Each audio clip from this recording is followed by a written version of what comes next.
Bonjour tout le monde, voici un tutoriel pour une présentation générale de l'environnement de Google Drive. Donc, cette présentation est pour les participants du groupe sur les pratiques collaboratives et les outils numériques.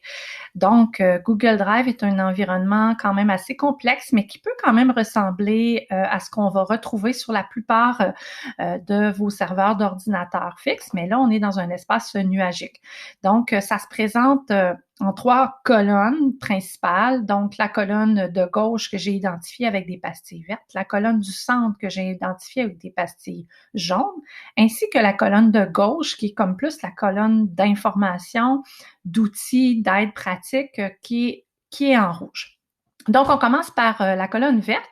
Donc, vous voyez que vous êtes dans votre environnement Google Drive lorsque le logo de Drive apparaît. Le premier onglet est Mon disque. Donc, Mon disque comprend tous vos dossiers et les fichiers que vous avez ajoutés dans votre espace nuagique. Donc, un peu comme Dropbox, un peu comme Box, autre espace nuagique. Mais ici, on va appeler ça Mon disque. Par la suite, j'ai des onglets de notions intermédiaires avancées à cause que j'ai des clients que je partage des drives et que je synchronise mon ordinateur, donc on ne les verra pas aujourd'hui. On va aller tout de suite au point 3, qui est l'onglet « Partager avec moi ».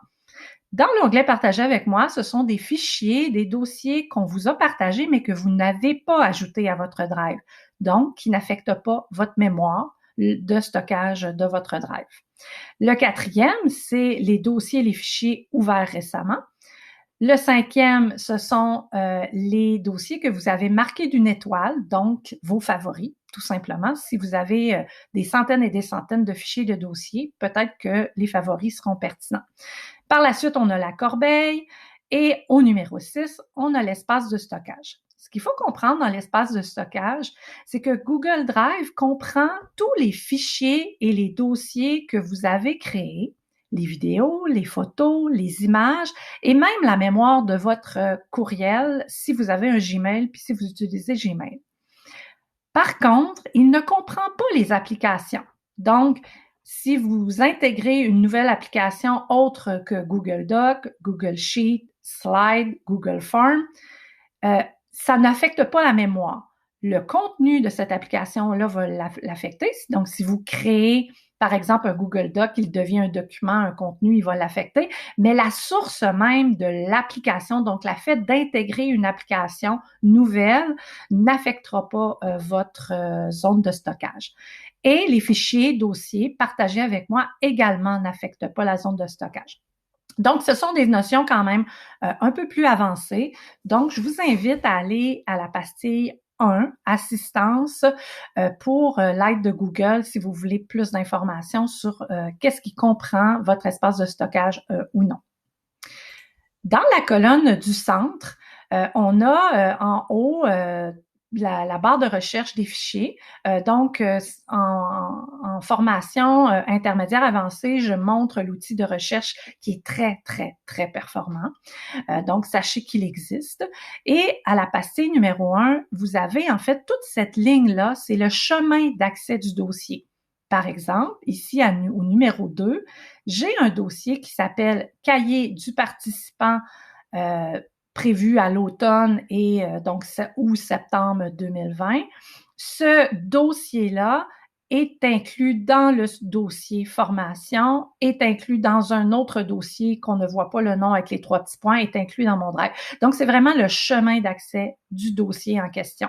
Et si vous cliquez sur la petite flèche du dossier, vous aurez un menu déroulant vous proposant différentes actions que vous pouvez faire dans ce dossier-là, notamment partager le dossier, l'ajouter à votre drive si ce n'est pas déjà fait, transférer, déplacer ce dossier-là, ajouter aux favoris qui va se retrouver à l'endroit, à la pastille numéro 5, la pastille verte numéro 5. Vous pouvez évidemment le renommer, changer la couleur, le télécharger, etc. Pour les actions qu'on peut faire sur le dossier. Au numéro 3, vous avez un exemple de sous-dossier. Au numéro 4, vous avez un exemple de fichier. Et l'espace vide au numéro 5 vous permet, avec le cliquet droit de votre souris, d'ouvrir un menu déroulant et pouvoir créer un dossier, créer un fichier et même aller chercher les différentes applications à intégrer.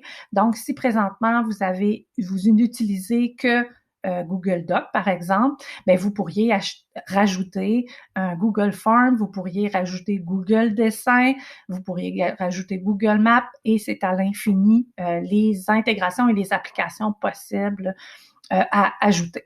Donc, je vous le rappelle, si on ajoute des applications, ça n'affecte pas la mémoire.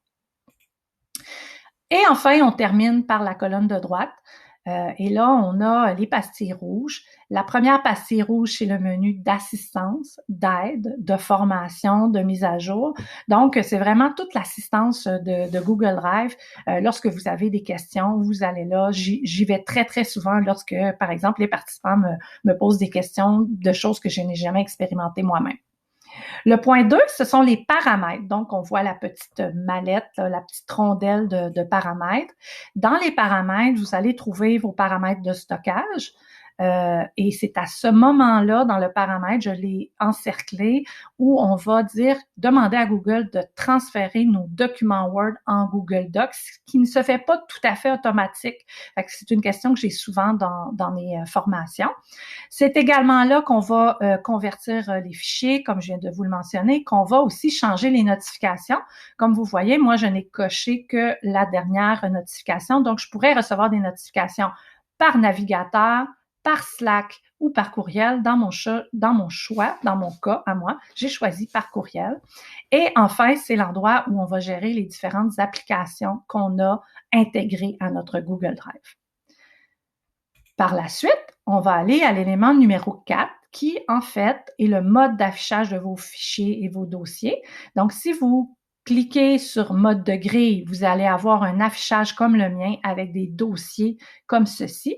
Et si vous cliquez sur le mode de liste, vous allez avoir carrément une liste avec des dates et quand est-ce que le fichier ou le dossier a été créé et le propriétaire. Par la suite, j'ai mis une petite flèche et c'est une fonction qui s'appelle afficher ou masquer les détails. Je demande toujours aux participants de l'activer, cette fonction-là, parce qu'elle permettra de visualiser justement notre dernière colonne. Cette colonne-là n'est pas active si on ne l'a pas activée. Et si on l'active, bien là, on va avoir deux onglets. On va avoir l'onglet détails qui va nous donner l'information sur le fichier ou le dossier qu'on a au centre. Donc, cette information-là, c'est par exemple son emplacement. Il est où dans le drive? À qui appartient ce dossier-là? Est-ce que, comme dans ce cas-ci, il est à moi, ce dossier-là? Je l'ai créé telle date. Et on peut même ajouter à la pastille numéro 5 une description pour informer notre communauté de à quoi sert ce dossier-là. Dans l'onglet activité, c'est à cet endroit-là qu'on va voir ce que nos collaborateurs font. Donc, qui a partagé un fichier, un dossier, qui l'a déplacé, qui l'a modifié et surtout qui a supprimé par erreur un fichier en ne sachant pas que ça pouvait le supprimer. Donc, c'est à ce moment-là qu'on peut restaurer un dossier qui a été supprimé par erreur par un collaborateur. Donc, voici un tour d'horizon de l'environnement de Google Drive. Maintenant, dans les prochains tutoriels, on pourra découvrir comment collaborer directement dans un dossier. Merci beaucoup. Bonne journée.